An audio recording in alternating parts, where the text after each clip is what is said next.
right. Good evening, everyone, and thank you so much for joining us today. I'm joined with my colleague Steve, who will be presenting later on, and my name is Alicia Trent. I'm humbled to say this is my 5th year at reInvent, and it gets more and more exciting every year. With each presentation, what we're finding is that we're continuing to accelerate the growth of AI and generative AI. In the past years, we've talked about computer vision. We've talked about bringing IoT into machine learning and leveraging it for predictive maintenance. We've talked about natural language. This year, we're going to be really focused on agentic AI. And in this session specifically, we're going to be focused on the fundamentals. Many of the enterprises that we're working with are really excited about generative AI and agentic AI. However, there's also a lot of concerns, right? How do we manage these agents, right? There's a lot of concern around like agents running around, doing things that you can't control, and we'll really take a step back and really focus on what you need to do to be able to scale with confidence and control within your organizations. So we have a packed agenda, and so we'll just get straight to it. So with agentic AI, we believe now is the time to get started. We've been leveraging agentic AI across Amazon, across many different use cases, from the factory floor to getting packages to your doorstep, all the way through AWS sales and marketing, driving campaigns to help support our customers. We believe that this evolution happens internally, and we've already started to do it within our organization. So within each department, we're all tasked with leveraging agentic AI in the way that we do business on a day-to-day basis. So this transformation began with the evolution of generative AI. So originally, generative AI was an intelligent way to be able to respond to questions, right? In a natural way, you can respond to questions across complex issues. But with agentic AI, now you can plan, reason, and take action. And so that's the next evolution that we're starting to move towards. And it's really an exciting time as we think about how it can transform the way that you're working.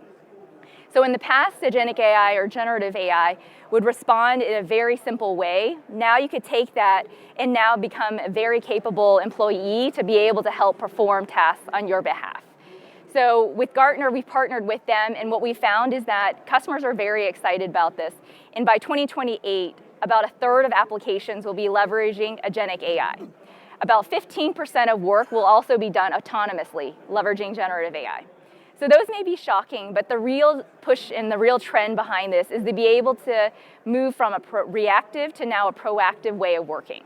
We're able to now take applications where in the past you had to just deal with the applications that were built. In many cases, they were built for the masses, right? So if you think about your ERP, CRM system, you had to massage it into the way that you're working.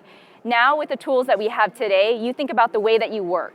You create the agent to help support that. You connect it to the data sources that you're working within. You connect it to the applications that you need to do these specific actions. So think about your ERP, CRM systems. These are, in the past, disconnected systems. Now you can bring them together and be able to bring in insights across these systems and be able to communicate via, say, email or Slack.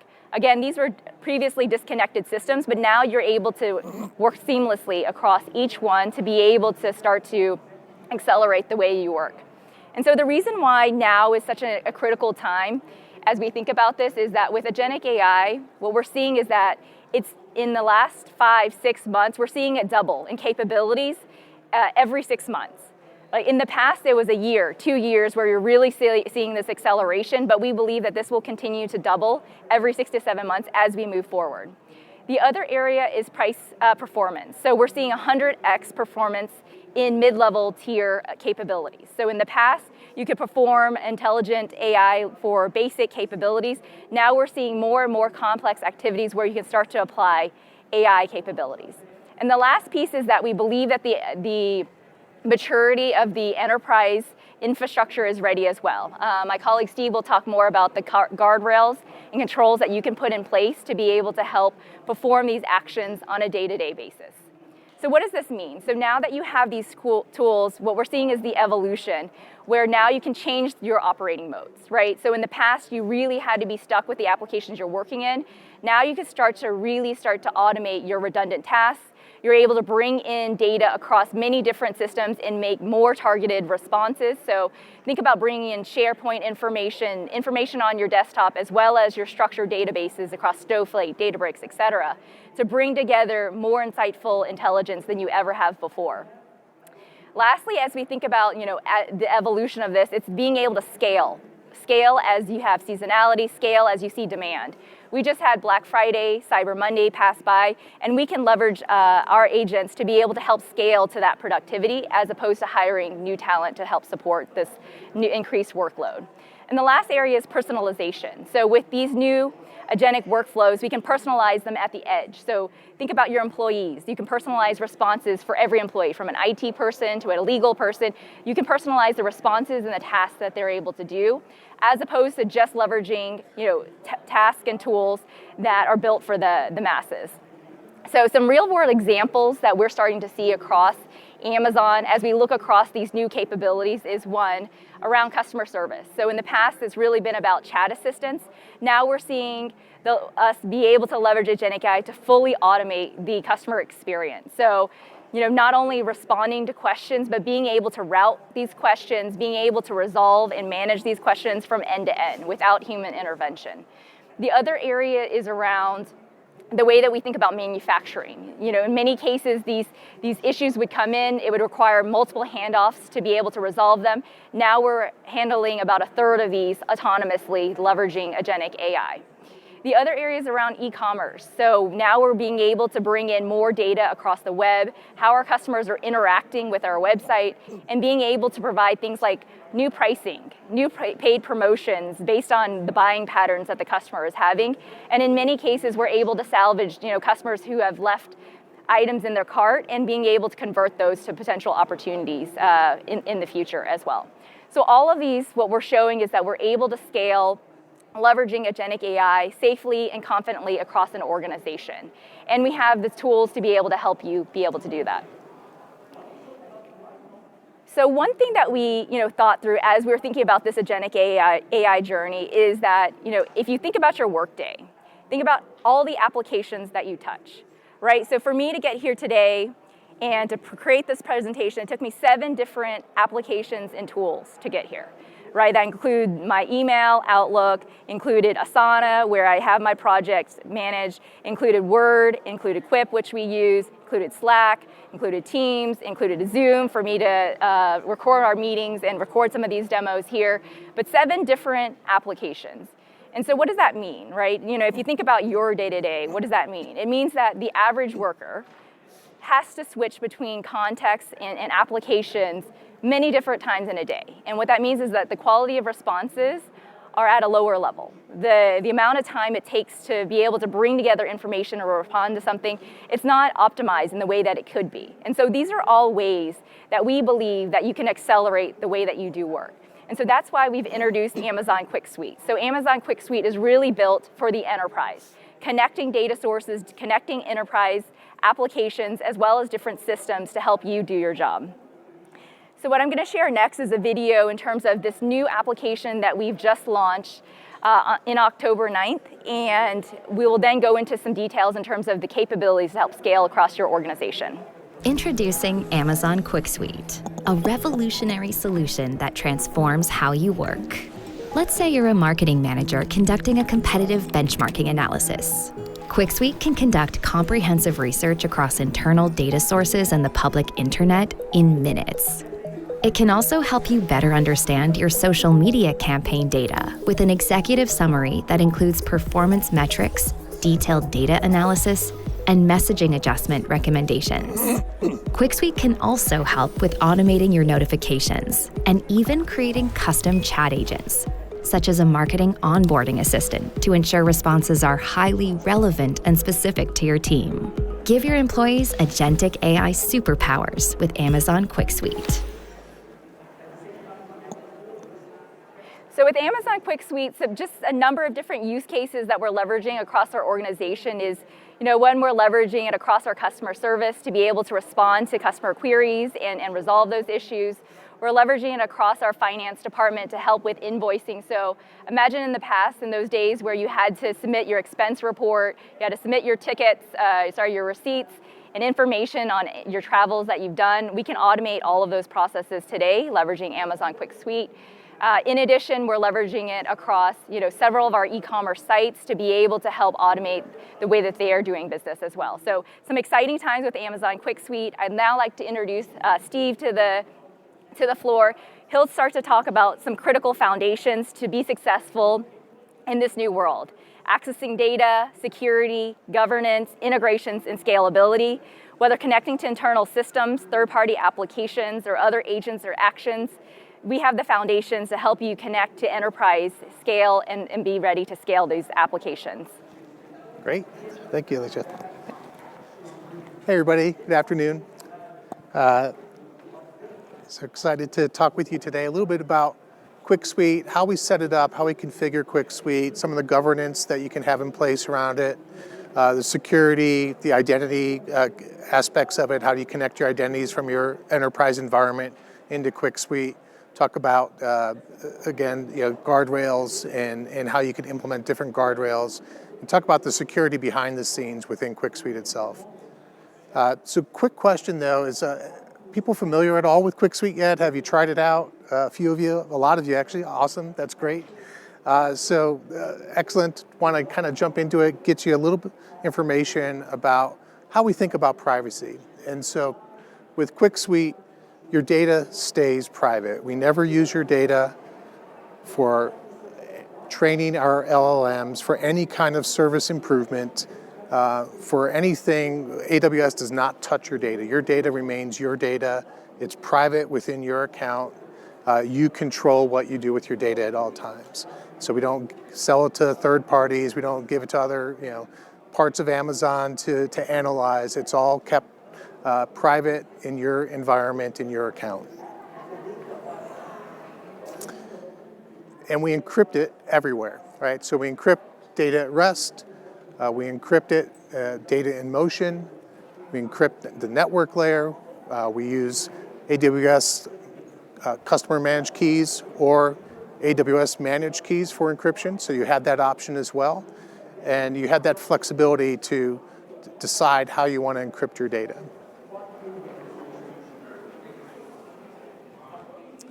On the network side, you can deploy QuickSuite in your account within a VPC.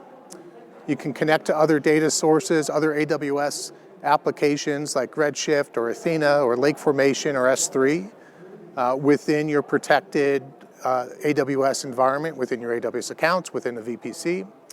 We also have the ability to have IP restrictions. So part of QuickSuite is an admin interface, but then there's also the web interface where end users interact with QuickSuite. And in both those environments, you could set up IP restrictions to restrict access to only the trusted IP addresses, the IP address ranges, known as a CIDR range, that you want to set. So you have really great controls about restricting who can actually access that data from your trusted networks. And then we have VPC endpoint restrictions as well. And so across QuickSuite, there's a number of different capabilities within QuickSuite itself. It's built on the foundation of Amazon QuickSight. And so the namespace for all of the APIs is the QuickSight namespace. And currently we have VPC endpoint support for all those QuickSight namespace APIs at the control plane level as well as the data plane level. We're adding additional VPC endpoint support that'll cover the full surface area of QuickSuite. And you'll see that coming out in the coming weeks, in the next couple months. But certainly within the next few months, we'll have full VPC endpoint support across all of QuickSuite. One of the big ways to control access within QuickSuite today is through what we call custom permissions. And this is the ability you can set granular controls to restrict capabilities at the capability level, and I'll get into that. I'll show you some demo clips around that. You can control it at either the user level, at the role level, and I'll explain the different roles that we have available, or at the overall account level. And it's a hierarchy in the sense that the user level is the most restrictive set of permissions. So if I have a user that's assigned permission at the account level, as well as at the user level permission will take precedent over any account level permissions. There's also feature level restrictions that you can set within Quick Suite as well. And there's different features. So for example, for quick cite functionality, like being able to download Excel files or PDFs, or being able to create data sets or data sources, those are the finer grained permissions that you can restrict access to, again, based on that user, role, or account level. And all this is available with our APIs, and so this is something that you can automate. So if you're thinking about deploying Quick Suite at scale, many of our enterprise customers deploy across many AWS accounts and have many instances of Quick Suite deployed, so hundreds of accounts, in some cases even thousands. And so they need to be able to manage that at scale, and how you do that is through our APIs. And so all the permissions the custom permissions that you set, really all of our governance controls that you can set within Quick Suite are things that can be set via APIs as well. Now, on the identity and access management front, there's multiple identity options for you to connect into Quick Suite today. And I'll go over them a little bit more later in a demo, but the four main options, so there's AWS IAM Identity Center. And Identity Center is, from a Quick Suite perspective, you can think of it as a service provider interface into Quick Suite from an identity perspective. So you can have your corporate or enterprise identity provider like Okta, Ping, Entra ID. You connect into AWS Identity Center once. You can skim sync your users and groups. And that AWS Identity Center instance can be used across all AWS applications. And so that's an option that's available for you in Quick Suite today. There's also, if you have an Active Directory environment, you can directly connect Active Directory into Quick Suite and synchronize your users and groups there as well. We also have AWS IAM Account Federation as an option. So you deploy Quick Suite into an AWS account, you can set up IAM Federation at that account level, and then connect your users into Quick Suite via IAM Federation. Now, one of the differences there is that to manage the group access, you set up and create groups within Quick Suite itself. So you get the users, you provision them into Quick Suite through IAM Federation, and then you assign them to groups within Quick Suite using the Quick Suite APIs. And then finally, you can have local users within Quick Suite. And so this is where you can just simply set up a user with a username, email, they set a password, and they can access Quick Suite locally with those credentials. Now, there's different roles within Quick Suite. The primary roles are really the Admin Pro, the Author Pro, and the Reader Pro. And this is what you would consider the different types of entitlements that you have within Quick Suite. But it's also how you can assign users and then assign custom permissions at that role level as well. Now, why we have Pro against each of those, that's where the agentic AI capabilities come into play. And so any role that's set with the Pro designation on it means that that user will have access to some level of agentic AI capabilities within Quick Suite. We also have some roles from when it was just Amazon Quick Cite, which are just the admin role, the author role, and the reader role, so without the Pro designation on it. And what that means is you just have access to the base Quick Cite BI capabilities that you would have always had if you were just using Quick Cite previously.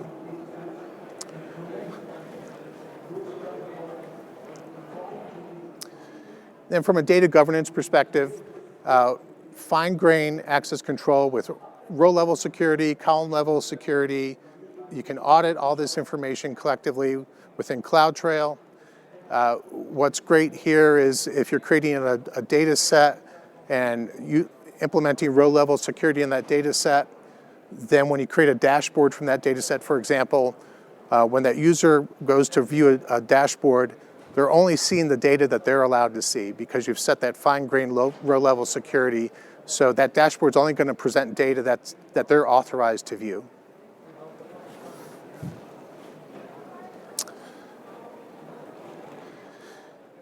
And then I just want to touch on guardrails a bit. And there's a couple areas where we implement guardrails across Quick Suite. And so there's service-managed guardrails that we implement as part of the service, as part of offering Quick Suite to you as a managed capability. And there we do real-time analysis against security policies that we set. We automatically enforce it. So thinking about content coming in, content going out, analyzing it, and making sure that there's no potential injected content into a prompt that tries to kind of circumvent the controls that are within QuickSuite today, or within the underlying LLM that's available within QuickSuite. And so we take care of that at the service level. Then there's certain features in QuickSuite, like flows, for example, or automate, where you can use your Bedrock environment as well. And so you can choose the model that you want from Bedrock. And within Bedrock, that's where you can set your additional guardrails as well. So denied topics, sensitive information, that type of stuff that you can set, as well as filtering on certain words or phrases within the Bedrock context of what you're using in QuickSuite. And then there's additional customer managed controls. And these controls, again, similar in some respects to the Bedrock controls you have. So you can set like word filters that'll filter out certain words or phrases that you want to add on top of what we already do as providing as a service. And just to give you a kind of a view at one of the screens around that, so this is with a chat agent, how you can customize the guardrails and safety controls around a chat agent. And so here there's 3 checks: the prompt leak injection, prompt safety, and block words and phrases. And so prompt leak injection, that's where it's automatically enabled. It prevents prompt injection and other LLM type of breaking attacks. So again, if you have a bad actor trying to do something that they shouldn't be doing, we take care of that for you automatically. That's why it's just kind of checked by default. Prompt safety as well, protect against the common security threats that are out there. That's something that we set, again, and manage on your behalf. And then blocked words and phrases. This is where it's a shared responsibility model in a sense. We take care of the vast majority of bad content that shouldn't be represented in the workplace. But you can add additional custom words and phrases you want to restrict that content. Another feature or control that you have is on clickable external links. And so when you chat with an agent and it responds, it'll also reference the documents that it uses, whether it's internal documents that you have or documents that are available on the web. And you can decide if you want those documents that are available on the web to be clickable links or not. It's just another control capability that you have within the chat agent itself. And so this now is going to go through setting up a new QuickSuite account and just kind of walk you through a little demo video. I'll try to keep up with the video as it's playing, but I'm going to go ahead and sign up for QuickSuite. And as you see, I have to enter a unique account name here. So this is the account name for QuickSuite. So when you go to the QuickSuite URL, you enter the account name that you want to access. And so that's the account that you set it to. Here I'm selecting a region, and so I select Northern Virginia. And then there's the 4 different identity options that I talked about earlier. In this example, I'm going to go ahead and use IAM Identity Center as the identity provider for this environment. One thing I have to do now is go and set up an admin pro group in order to configure this correctly. So I go ahead and search for my groups. I see a QuickSight admin group. I'm going to add that in. I could add additional users or groups into additional roles within QuickSuite. I could do it here, or I could do it later. I chose I'm going to do it later. And then here's also where you set the encryption, right? So you can use an AWS managed key or your own custom managed key. So we'll go ahead and create that account. I'll click on it, and it starts creating. Just takes a couple seconds to do that. And so you have one QuickSuite account that you create per AWS account. So account created successfully. I can either go directly into QuickSuite now and start working within QuickSuite, or I can go and do additional management configuration. I'm going to go ahead and do some additional management configuration in this environment. And now it takes me to the main management account page. And so up top, what you'll see is it says that I'm signed in with IAM permissions. And this is, when you set it up, you have to have the right IAM permissions, right? So you have to be able to create the instance of QuickSuite. But then there's also certain administrative functions within QuickSuite that require IAM permissions as well. There's other functions that require the admin pro group that we referenced earlier to function. So just to give you a quick view of what that looks like, basically the high-level account type level settings are things that require IAM level permissions. So you really use these level of permissions very rarely. For the most part, you're going to be using an admin role permission, so that's a user within QuickSuite itself, to do more of the day-to-day type of management or administrative functions that you would within QuickSuite, right? So, managing users, any type of account customizations, managing subscriptions, that type of information that you want to do, you would do that through just a regular QuickSuite admin user.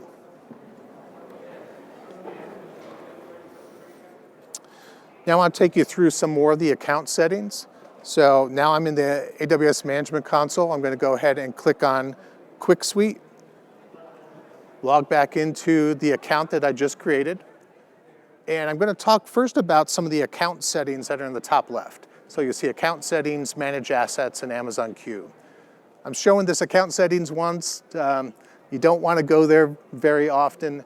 We have some protection in there in place so you don't accidentally delete the account, but that's where you would go to delete the account. The manage assets function, this is a really powerful tool because I can search by user and see what assets are assigned to that user. I can then go in and reassign those assets to someone else. I could share it with someone else, or I could remove that user's access to that particular asset. Another nice feature is that I can search by the asset type, so I can go ahead and look at flows, and it'll pull up all the flows that are active in my account, and I could go there and share those flows across with different users. Now, Amazon Q in QuickSuite, those are account level settings for the Amazon Q features that were available in just QuickSight. And so these are our agentic AI capabilities to be able to interact with dashboards, interact with data sets, ask questions, ask kind of Q&A type information, and use agentic AI to get responses back based on that data. So you can ask natural language query questions and get back answers based on the data that it's referencing.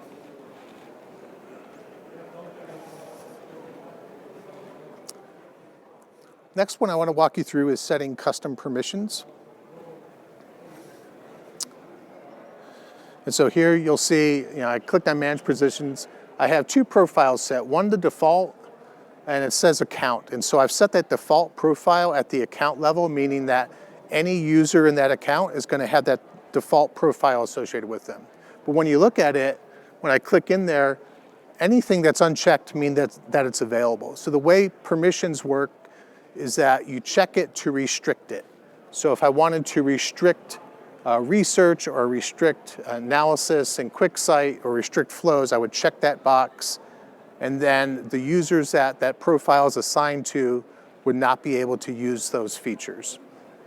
So you can see here, when the next one down, I had restrict spaces. So what I'll do here is I'm signed in as a different user. You can see I have all those different capabilities listed there: agents, spaces, flows, and research.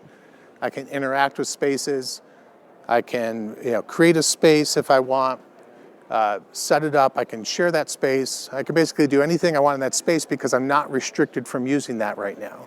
So I'm going to go ahead and create a new space, save it, and you can see that's saved. And then if I wanted to share it, I could share it out. I could add additional data to it, whether it's data sets, and now I could go back and see I have access to that. So this is the next user, and they can see that they have access to the spaces as well. So what I'm going to go ahead and do is go back into my custom permissions, and now instead of having the default at the account level, I'm going to switch it to restrict spaces, as the default profile. And it's asking me to confirm that because it's an important request. I want to make sure that this is what you want to do. The effects happen pretty immediately, and so that's why you ask for it, but you can easily remove it and change it back. It doesn't remove any data that you have access to. So now I'm back looking at this user. I see they still have spaces, but when I click on it, I get the error in the top right. So in near real time, I've disabled that functionality or restricted that functionality for that user. And you'll see it still has excuse me, spaces listed on the top left in the nav bar. So I went ahead and signed out. I'm going to go back and sign back in again. And when I sign back in, you'll see that that spaces option in the nav bar is no longer available either. So just by simply restricting spaces, restricting it and applying it at the account level, this user's now not able to access that space anymore. I can go ahead and switch it back to the default, go back to that user again. This time, I'm just gonna refresh. It takes a couple seconds to refresh the UI, but in a couple seconds you'll see, I think I took three refreshes here, but in a couple seconds you'll see that now spaces will be available again. And so it happens that fast. Again, they didn't lose any assets that they previously had access to. It was just a configuration change that restricted what they could do going forward. You'll also see then there's feature level restrictions you can set across Quick Suite and Quick Site.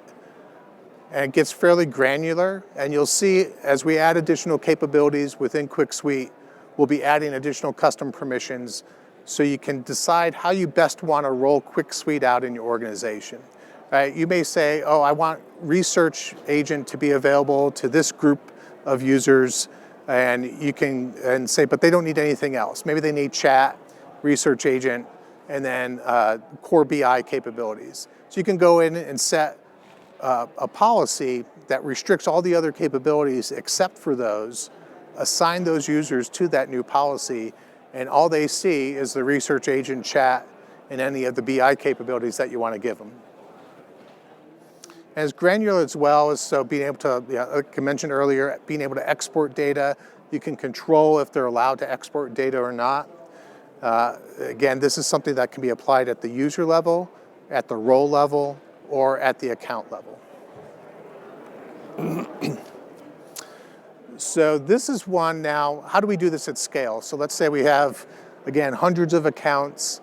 You're not going to go into the UI every time and try every account and manage that at scale. So you can do this via API. I decided to use Kiro CLI. I don't know if anyone's used Kiro yet, but awesome product.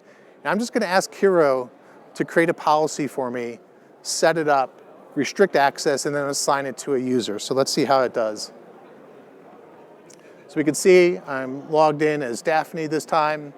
I have access to all the capabilities within Quick Suite today.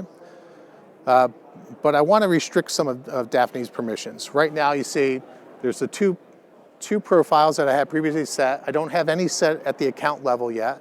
So Daphne has full access to all of Quick Suite. So what I want to do is ask Kiro in the CLI to create this new policy for me. So simply ask Kiro in natural language to create a policy, restrict certain features, and then assign it to a user. So Kiro's going to go in, figure all that out, run the APIs in order to make that happen, and then come back and let me know that it's complete.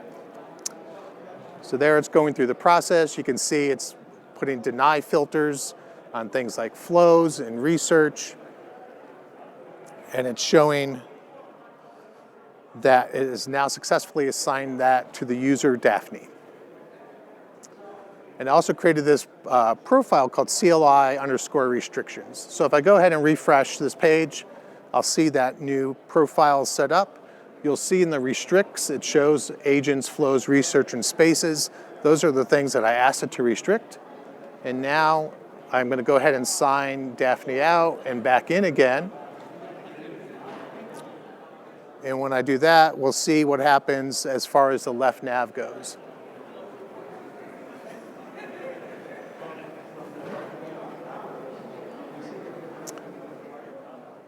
So now all those capabilities were restricted, so this user no longer has access to any of those capabilities.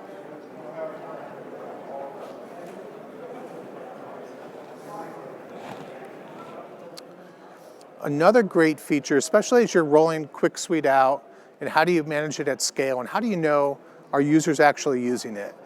You certainly can look in CloudTrail and figure it out. It gets a little complex to do when you're trying to look at all the different events that'll show up in CloudTrail. But what we've done is built some internal usage analytics for you to get a view on how well are certain things being used within your QuickSuite environment. So you can look at like daily, weekly, or monthly active users. How often are users coming back and using QuickSuite again and again? You can look at the different features that are available in QuickSuite, and you can see how often are they using them again. You can also look at certain, so users that have the ability to create agents. You could have many agents in your organization, but you want to see which ones are actually being used. This analysis will give you that information. It'll let you know very easily what are the popular agents that people keep going back to, and that gives you an insight into figuring out can you replicate those. Maybe it's really good prompting around it. Maybe it's just the way that it's configured that just meets a specific business case or use case, and that's what's driving the adoption for it.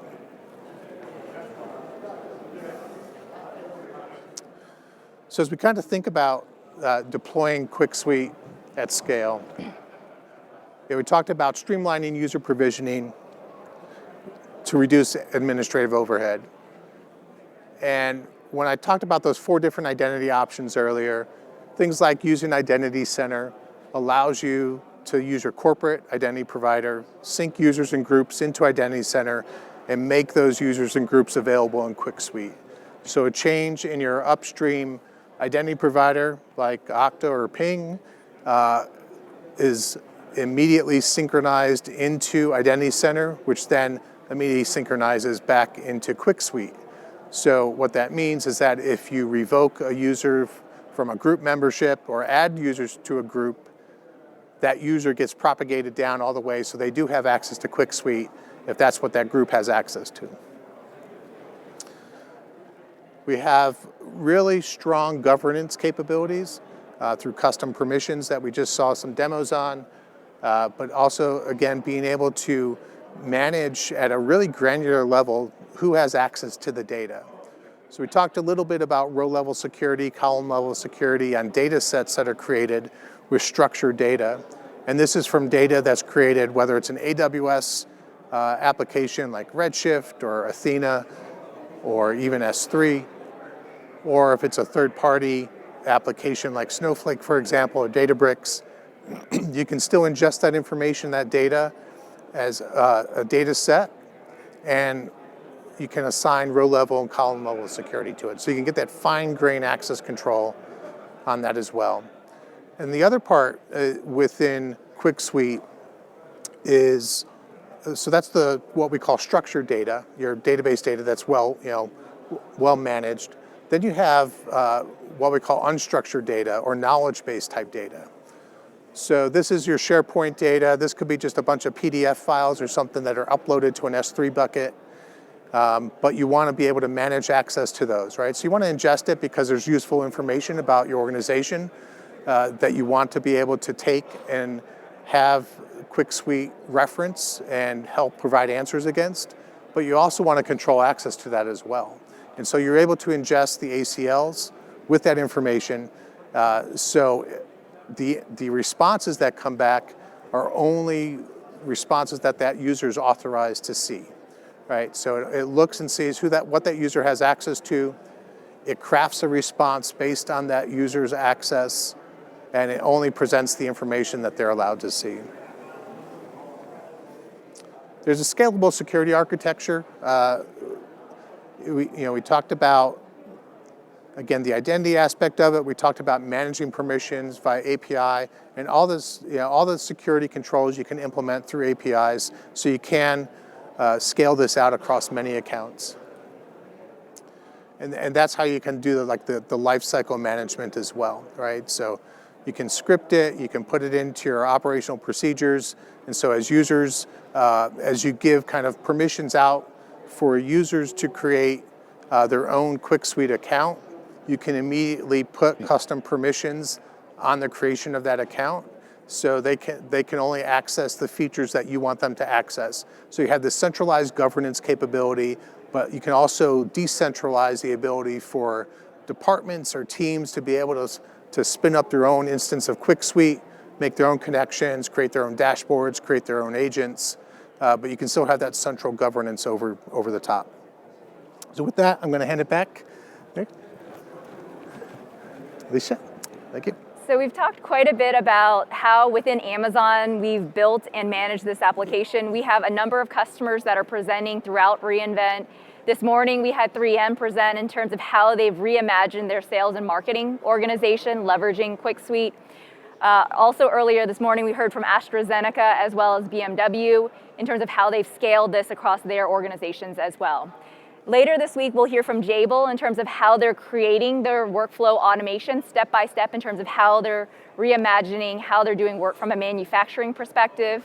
Principal Financial will also be presenting in terms of how they're leveraging the research aspects of Amazon QuickSuite to be able to help deliver better responses to their customers. And then a number of different use cases will be on our business intelligence as well as embedding capabilities across our financial and application providers. So please look out for those. We have a list of different sessions throughout the week. We have one session today at 5:30 if you're still interested to learn more. It's about our embedding capabilities within Amazon QuickSuite, where you can really think about how you can leverage it beyond the UI and really embed into the applications that you're working within. In addition, on Tuesday, we have a number of Chalk Talks. So this is a breakout session where you hear about specific use cases. In a Chalk Talk, we'll start to go into more of a whiteboarding session and go into some details, Q&A, for you to dive deeper in terms of the capabilities within QuickSuite.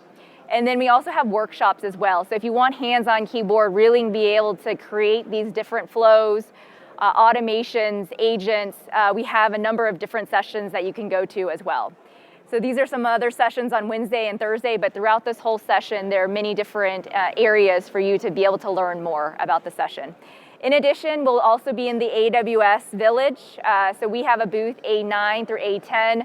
You can also leverage Amazon QuickSuite there if you haven't already gotten access. We have ourselves, Steve, myself will be around, as well as a number of our SAs and sales and marketing organization to help answer any questions that you may have.